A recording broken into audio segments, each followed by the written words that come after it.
ভারতের ক্ষমতাসীন দল বিজেপির ইনস্টাগ্রাম ফলোয়ার কত জানেন? প্রায় 87 লাখ।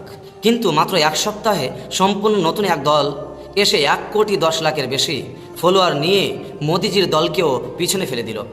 আর এই দলের নাম কি জানেন? ককরোচ জনতা পার্টি। হ্যাঁ, ঠিকই শুনেছেন, তেলাপোকা দল। কিন্তু কেন এই অদ্ভুত নাম? আর কেনই বা দেশের লাখ লাখ তরুণ এই দলে যোগ দিচ্ছে? চলুন মাত্র 1 মিনিট জেনে নিন। ককরোচ জনতা পার্টি নামটি হয়তো অনেকের কাছে ব্যঙ্গের মনে হতে পারে, কিন্তু এর আড়ালে লুকিয়ে আছে বর্তমান সময়ের বহু তরুণের হতাশ, ক্ষোভ এবং না পাওয়া কথাগুলো। আজ অনেক শিক্ষিত যুবক যুবতী চাকরি আশায় বছরের পর বছর অপেক্ষা করছেন। কেউ ডিগ্রি নিয়েও কাজ পাচ্ছে না, আবার কেউ নিজের যোগ্যতার মূল্যায়ন না হওয়ার অভিযোগ করছেন। আর সেই জমে থাকা অনুভূতিগুলোই এখন সোশ্যাল মিডিয়ার মাধ্যমে প্রকাশ্য পাচ্ছে নানা মিম, ট্রোল ও ব্যঙ্গতম। ককরোচ জনতা পার্টি আসলে কোনো সরকারি স্বীকৃতি রাজনীতি নয়।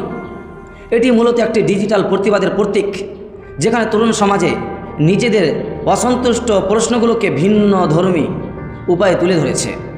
তবে একটি গুরুত্বপূর্ণ প্রশ্ন থেকেই যায়, এই ধরনের অনলাইন আন্দোলন কি সত্যি সমাজ ও রাজনীতির বাস্তব পরিবর্তন আনতে পারে, নাকি এগুলো শুধু কিছুদিনের ভাইরাল আলোচনা সীমাবদ্ধ থাকে? আপনার মতামত কি, সেটা কমেন্ট বক্সে কমেন্ট করবেন। আসসালামু আলাইকুম ওয়া রাহমাতুল্লাহি ওয়া বারাকাতুহু।